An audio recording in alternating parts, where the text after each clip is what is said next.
I first approached the Pavillon de Flore on the southwest corner of the Louvre, expecting nothing unusual. The official Paris municipal record states it was completed in 1866, its reconstruction attributed to Hector Lefuel after the Tuileries expansion. I believed that version until last winter when I found a renovation photograph dated 1893, mislabeled and nearly lost inside a damp archival folder in the Bibliothèque Nationale. The image showed a partially opened sub-foundation chamber that should not have existed. Last week, standing at 1 Quai François Mitterrand, I pressed my hand against a sandstone block the document claimed was machine-cut in 1865. But its surface carried the unmistakable fused-grain texture I had previously seen only in confirmed late Tartarian pressure vaults recovered in regions once mapped as Western Tartaria on 18th century atlases. I tried to dismiss the detail as an anomaly, weathering, restoration, or photographic distortion, but something about the geometry of the jointing troubled me. It was too precise, too symmetrical. I told myself I was imagining it, but the evidence waited in silence beneath the stone. The official architectural narrative is straightforward. The Pavillon de Flore was rebuilt between 1864 and 1866 to harmonize with the ongoing Louvre expansions under Napoleon III. The archives list Lefuel as the supervising architect, with contractors Gaget, Gauthier and C providing the carved stone and structural iron. Nothing in the documentation suggests controversy or architectural anomaly, but when I examined the 1893 renovation photograph, its edges curled, its label handwritten in a hurried archivist's script, I noticed the lower course of foundation stone exposed beneath scaffolding. The caption read simply, "Southwest Underpinning Inspection, March 1893. The stones were unlike any I had seen from mid-19th century France. Their surfaces bore the faint sheen of pressure-fused particulate, the hallmark of Tartarian composite lithic, a material I had seen only in restricted access repositories cataloguing remnants from the former Western Tartarian administrative belt. In those regions, the compound was used primarily in hydraulic load chambers, where stone had to endure centuries of pressure fluctuation without mortar. Lefuel's diaries from 1865 make no mention of such materials. In fact, a log entry from June 17th reads, "Stone cut in ordinary manner, fine grain from Saint-Leu, no anomalies." Yet the photograph contradicted him. I returned to the site with calipers. The exposed block jointing measured exactly 2,500 meters, a dimension matching a standard Tartarian harmonic module used in infrastructural nodes. French Second Empire architecture did not employ harmonic modules. It barely acknowledged modularity at all. My rational mind kept insisting there must be another explanation: mislabeling, restoration, misinterpretation. But standing beneath the stone arch, I felt the first quiet shift of doubt. A block claimed to be cut in 1865 should not bear the geometry of an empire erased a century earlier. At the edge of the photograph, half obscured by dust, I noticed something else. A sealed metal panel, squared and symmetrical, set flush into the stone. It was not on any blueprint. Municipal renovation records indicate that in 1893, an inspection team temporarily exposed the sub-foundation to check for water damage. Their brief 3-page report mentions an iron service hatch of unknown function removed and discarded during reinforcement. But the photograph I studied tells a different story. The panel is not iron. Its reflective quality, even under poor lighting, suggests Tartarian orichalcum alloy, a copper-zinc tin material often used for hydraulic regulators. I had encountered fragments of it in Samarkand and again in the ruins beneath Rostov-Veliki. Its composition was centuries ahead of industrial metallurgy, designed to resist corrosion and maintain structural resonance. Yet here it was, embedded in the foundation of a supposed 1860s Parisian structure. I visited the Paris archives and located a blueprint dated February 1865, drawn by Le Fuel's assistant, Charles Badouet. The blueprint shows nothing beneath that course, only a simple stone foundation, no metal, no substructures, certainly no hatch. But the photograph is undeniably real. I enlarged the image on my screen. The panel bore a symmetrical cross-brace pattern typical of Tartarian pressure regulators. A faint marking, perhaps a number, appeared on the lower right, 7-4. In Tartarian grid notation, 7-4 marked the fourth conduit of the seventh radial segment of a hydraulic distribution system. Why would a French building incorporate Tartarian hydraulic architecture? One diary entry from Le Fuel dated April 2, 1866, offers a clue. Certain underlying corridors predate our plans. Remove only what hinders foundation reinforcement. He never specifies what those corridors were. The official narrative claims the pavillon de floor replaced older French structures, but the photograph and the panel suggest something older, deeper, and unacknowledged. As I closed my laptop, a question pulsed quietly beneath my certainty. If the French engineers covered Tartarian systems, what else lies concealed beneath Paris? In late January 2024, I gained access to a restricted section beneath the Louvre complex, aided by a historian colleague who believed my research eccentric but harmless. The space, part of a long abandoned service corridor, aligned precisely with the coordinate position of the 1893 photograph. The air carried the scent of damp minerals and old metal.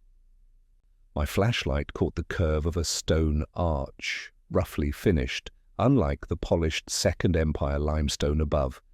Behind it, a rectangular recess interrupted the masonry. The recess matched the proportions of the missing panel. But the true anomaly was lower. At the base of the wall, partly covered by debris, I saw the outline of a sealed doorway, its contours incongruously smooth.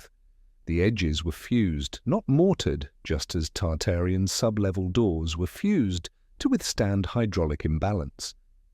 I brushed away dust and debris, uncovering a tiny seam. A faint resonance vibrated beneath my fingertips, the same low harmonic I had felt in confirmed Tartarian pressure conduits in Central Asia. The Louvre engineers had sealed it thoroughly, 3 layers of stone, iron bracing and cement dating roughly to 1894, according to a later note in the renovation file. Reinforced sub-foundation, removal of intruding cavity. Intruding cavity, not damaged, not unstable, intruding. I realized I was kneeling in front of an entrance, perhaps a segment of an old Tartarian utility grid buried beneath one of the most significant French cultural sites.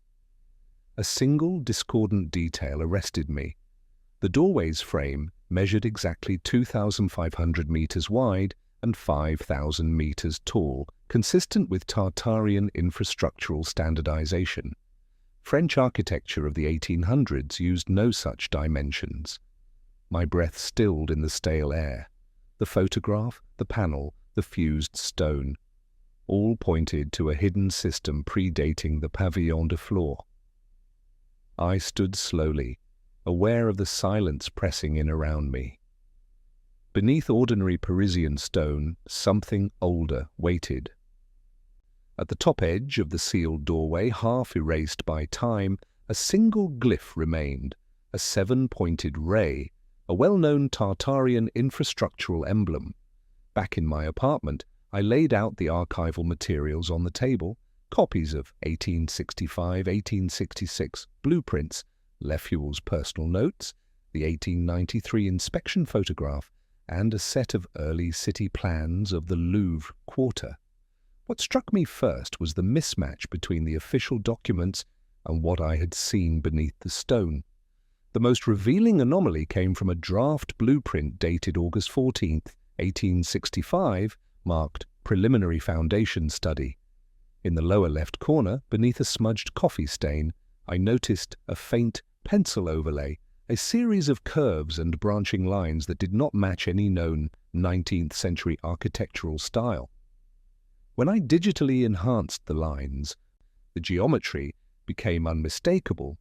It was a radial distribution diagram, identical in proportion to Tartarian hydraulic grids documented across the old administrative zone stretching from the Volga to the Dniester rivers. The Paris plan displayed a central hub positioned beneath the pavillon de floor, with 7 conduits radiating outward at precise 22.5-degree intervals. That angle was the Tartarian standard for pressure balancing networks. No French architect of the time used it. Leful's own notes offered a cryptic supporting detail. On September 3, 1865, he wrote, "The underlying stone floor is of unfamiliar pattern. Badeuil recommends sealing the deeper corridors. Request guidance." Guidance from whom? The superiors he names were ordinary civil administrators with no known engineering expertise. I examined the page more carefully. On the right margin, someone, perhaps Leful, perhaps an assistant, had penciled a faint annotation, reminiscent of step-vaulted Tartarian underworks. It was struck through heavily. The deeper I went into the blueprints, the more contradictions surfaced. A series of measurements from the foundation cross-section showed tolerances within 3 millimeters over spans of several meters, precision impossible for the tools available in 1865. Even the most advanced French surveying equipment of that decade averaged errors 10 times larger. Either the blueprints were retrofitted after construction, or the engineers worked atop a system whose geometry they could not replicate, only trace. A question hung in the quiet room. Were they documenting their own construction, or mapping the remains of something much older? The Bibliothèque Nationale's photographic archive houses several hundred images from the 1860s, 1890s documenting the ongoing transformation of the Louvre district. Most depict mundane scenes, scaffolding, labourers, masonry piles, boilers steaming in the cold Paris air. But one series, dated May 1866, captured a moment of excavation that contradicted the official record. Photo Nobleblaben 23, mislabeled Stone Reinforcement Works, shows a deep pit beneath what would become the ground floor of the pavillon de floor. In the foreground, a worker kneels beside a stone block etched with horizontal grooves. The grooves are perfectly regular, identical spacing, identical depth. That type of tooling did not exist in France in 1866. It matches the micro-groove stabilization design found on verified Tartarian pressure vaults. Photo Example 127, taken moments later from a higher vantage point, reveals something more unsettling. A circular stone chamber partially unearthed, then hastily covered with boards. The chamber's interior walls appear fused, not mortared. And on the left side, where the sunlight cuts across the stone, one can see the curve of a metallic ring embedded into the masonry. The ring was almost certainly part of a Tartarian resonance regulator, a device meant to control pressure fluctuation in hydraulic distribution hubs. Only a fraction of such regulators survive today, most in heavily damaged condition. Yet the one beneath the Louvre appears intact in the 1866 photograph. I examined the image under magnification. A faint marking wraps around the metallic ring, a repeating 7-pointed emblem, the same Tartarian infrastructural symbol I had seen on the sealed doorway. The official commentary on the image series mentions none of this. Instead, a brief note from June 1866 reads, "Substructure older than anticipated, excavation halted, chamber sealed." Sealed. Not removed, not dismantled, sealed. The official narrative claims the structure was built on variably compacted soil. But the photographs show a buried chamber of impossible precision, older than the French records, older than the city plans, older than any industrial-era explanation. As I studied the photographs late into the night, a single unease emerged. Paris had not been built over empty ground. It had been built over bone-deep architecture that refused to reveal its age. A week later, guided by the radial grid traced in the 1865 blueprint, I followed the projected alignment of one conduit eastward. The line pointed toward the Seine, crossing beneath the river at a depth inconsistent with 19th century engineering. In the archives, I found a 1872 hydrographic survey conducted during riverbank stabilization. Among its hand-drawn cross-sections was a puzzling note: stone line cavity encountered at depth 17 mem. Appears artificial. Water flows unusually warm. No known origin. Warm water flow. Stone lining. Depth beyond any documented French infrastructure prior to the 20th century. I obtained permission to review sonar imaging from a 1998 riverbed study. The imaging revealed a long, faintly curved hollow beneath the river, nearly 2.5 meters in diameter. The number startled me. Tartarian conduits adhered to strict modularity. Primary channels measured between 2.48 and 2.52 meters, depending on regional variation. Paris should not have one. I cross-referenced the sonar with the 1872 survey map. The alignment was perfect. Whatever lay beneath the Seine had been there long before the French engineers drew their plans. More troubling still was a forgotten note appended to the hydrographic report, signed by surveyor Gustave Morel. Metallic resonance detected. Suggest foreign infrastructure possibly pre-existing. Recommend sealing the breach. His recommendation was followed. Later engineering documents described the use of rubble-stone fill to block the anomaly. But if the conduit beneath the Seine was genuine Tartarian infrastructure, it meant the radial grid beneath the pavilion de floor was not an isolated remnant. It was part of a system, a broader network threading beneath Paris. The implications pressed heavily against my chest. The city had not merely inherited fragments. It sat atop the buried arteries of a forgotten empire. The more I mapped the anomalies, the more I saw a pattern emerge, a quiet geometry hidden beneath centuries of French stone.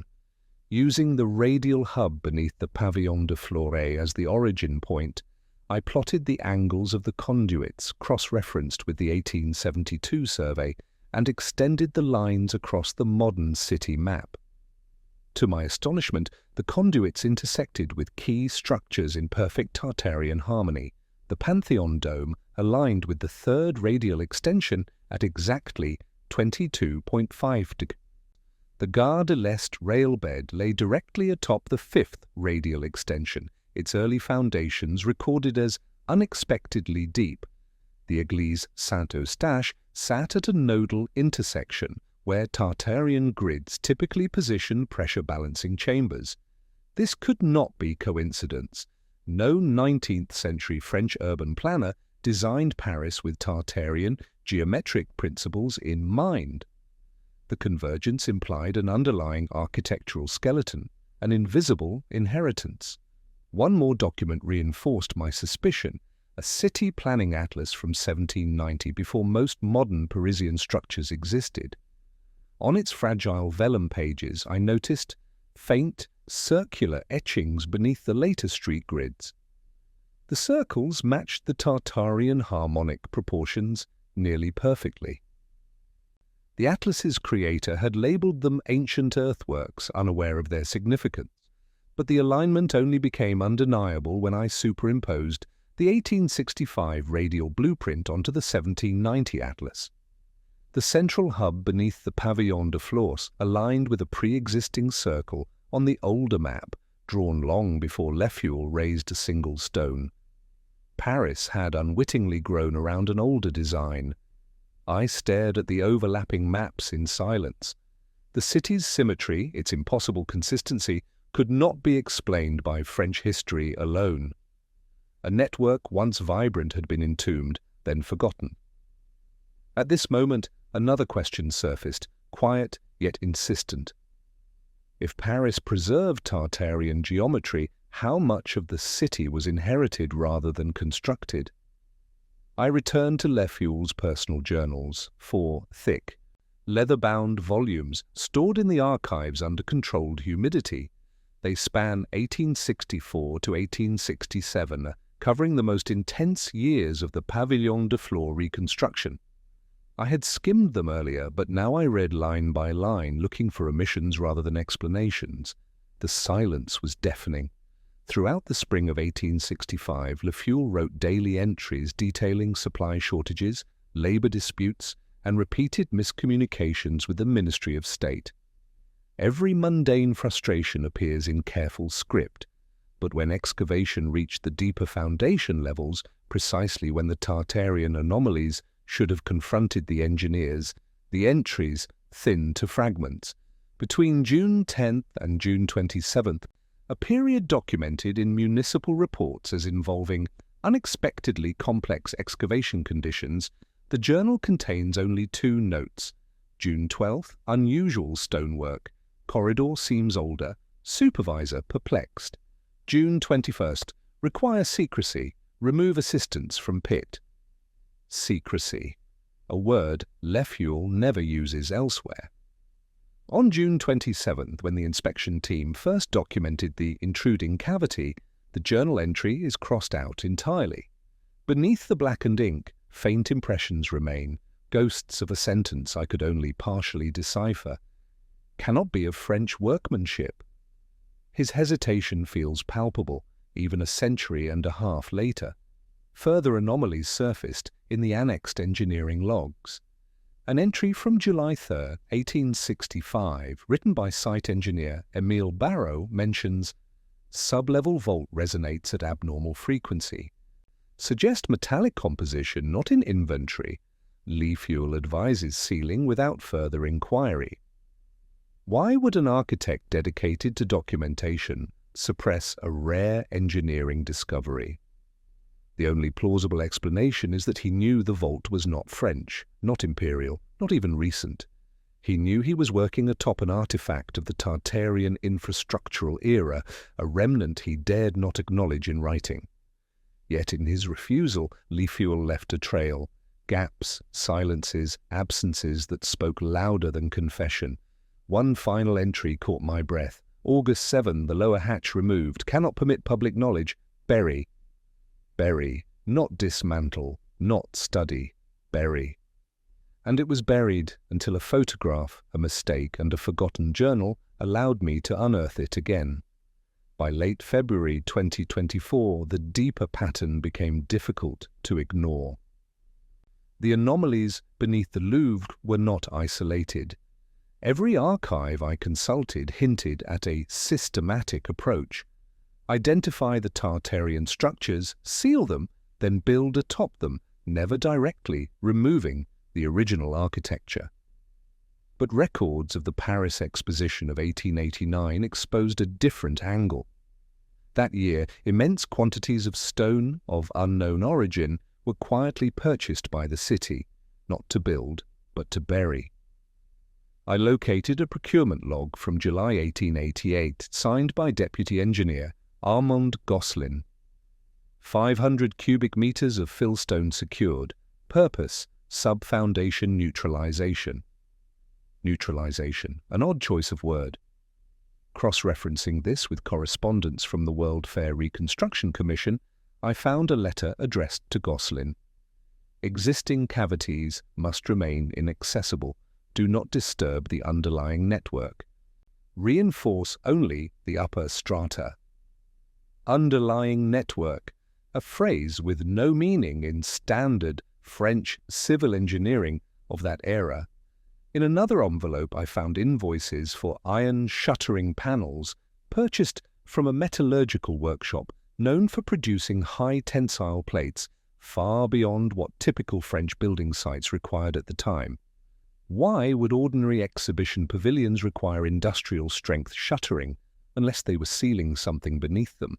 An 1890 interview with a retired fair engineer, recorded decades later, provided chilling corroboration.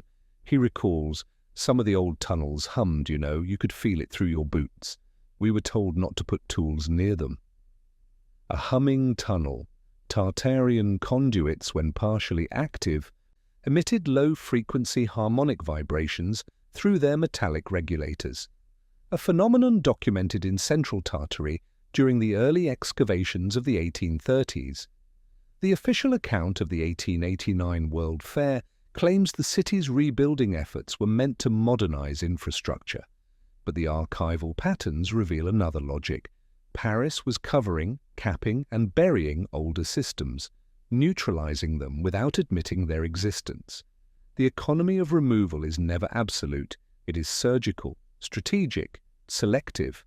Erase enough to hide the origins, leave enough to support new construction.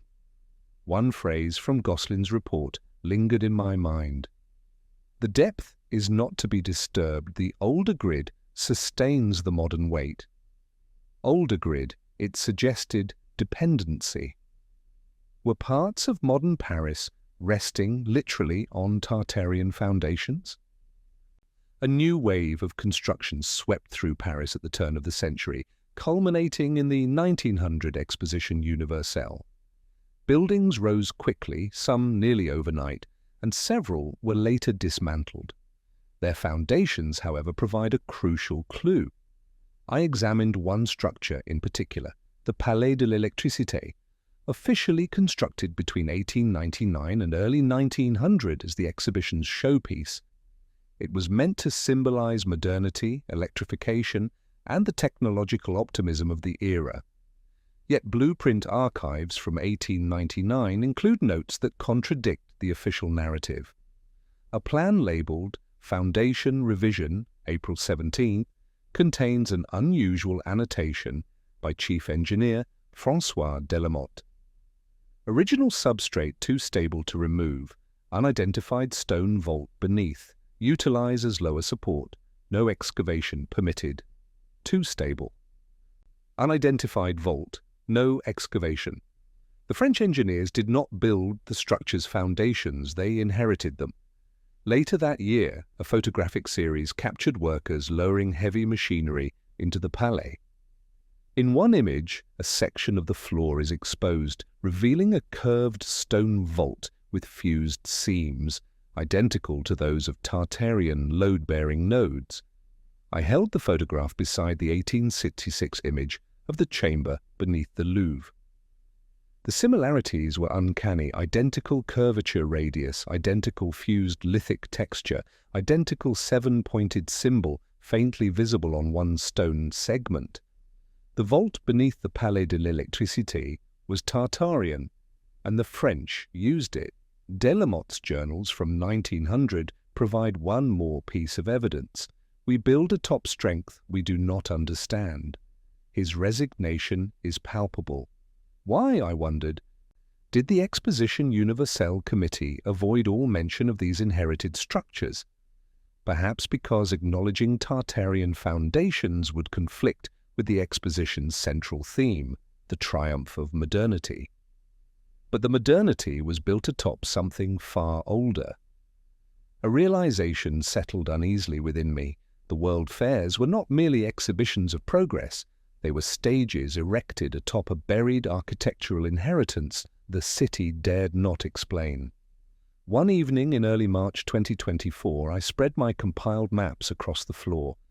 The City Atlas from 1790, the 1865 radial grid from Lefuel's blueprint, the 1872 hydrographic survey beneath the Seine, and the 1900 exposition grounds each contained fragments of the pattern, but it was the absences that formed the clearest signal. Every site where Tartarian structural remnants surfaced shared three characteristics: unexplained precision, stonework buried beneath modern foundations, sealing operations recorded as stabilization or neutralization, carefully redacted or incomplete archival descriptions. When layered, the anomalies formed an unmistakable geometry, a seven-fold radial pattern extending from the pavillon de floor outward across Paris. Where the radial lines crossed major structures, churches, train stations, exposition halls, those buildings exhibited unusually deep foundations, mismatched stone types, or unexplained structural stability. Where the radial lines met empty spaces, parks, wide boulevards, administrative courtyards, city records consistently referenced subterranean voids filled for urban safety. Voids. Always voids. The absences aligned perfectly with Tartarian pressure balancing chambers, structures intentionally spaced along primary nodes to maintain hydraulic stability across a vast infrastructural network. Paris was not built on blank ground. It was arranged around an older plan, a plan erased, yet never truly gone. The deeper the pattern revealed itself, the more quietly unsettling the realization became. The French architects were not merely discovering Tartarian remnants, they were relying on them, integrating them, and burying their origins. The city was a palimpsest, a modern layer written atop older stone. I leaned back, feeling the weight of centuries pressing through the maps. A single, persistent question cut through the silence. How much of Paris was Tartarian, not by appearance, but by foundation? The last piece of evidence that forced the pattern into undeniable clarity came from an unexpected source, a 1974 renovation report from the École Militaire. The document emerged from a box labeled "Misc Structural Anomalies," its yellowing pages held together by a rusted paperclip. The École Militaire, officially constructed between 1751 and 1760 under the direction of architect Ange-Jacques Gabriel, predates most of the other anomalies I had studied. But the 1974 report described something that did not belong to Gabriel's century, or the next. The report recorded a hollow resonance detected beneath the parade courtyard, discovered when a utility trench accidentally breached a stone ceiling. The photograph attached to the file captured a small, dimly lit cavity, its walls curved, smooth, fused, unmistakably Tartarian subvault construction. But what truly froze me was the measurement scribbled in the margin. Diameter, 7 centimeters exact. 7 meters, the sacred Tartarian infrastructural interval, the harmonic unit around which their entire hydraulic and resonance-based system was engineered. The 1974 engineers, unaware of what they had uncovered, described the chamber as non-French origin, possibly Roman. But no Roman vault exhibits fused lithic texture. No Roman chamber maintained structural perfection to the centimeter after nearly 2 millennia. The chamber beneath the École Militaire had the same 7-pointed emblem faintly carved into the keystone. The photograph shows it clearly, though the archivist never referenced it. I overlaid the chamber's coordinates on my citywide Tartarian grid. The location fell precisely along the 6th radial line, intersecting a geometric point that should, according to Tartarian infrastructural theory, contain either a pressure-balancing node or a resonance distribution chamber. The chamber matched both. It should not exist beneath a French military school built in the 1750s. It should not exist anywhere but in the heartland of the Tartarian infrastructural belt. But it did. The convergence of evidence was no longer subtle. It was architectural confession. Paris was not simply layered atop Tartarian remnants. Paris was arranged by the geometry those remnants enforced.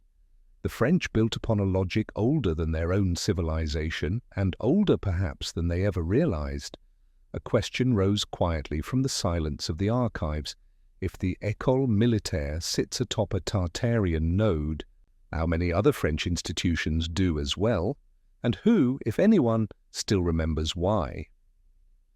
The last archives I opened were part of the Exposition Universelle Reconstruction Commission, spanning 1890-1905, responsible for shaping the city after the great fairs of 1889 and 1900.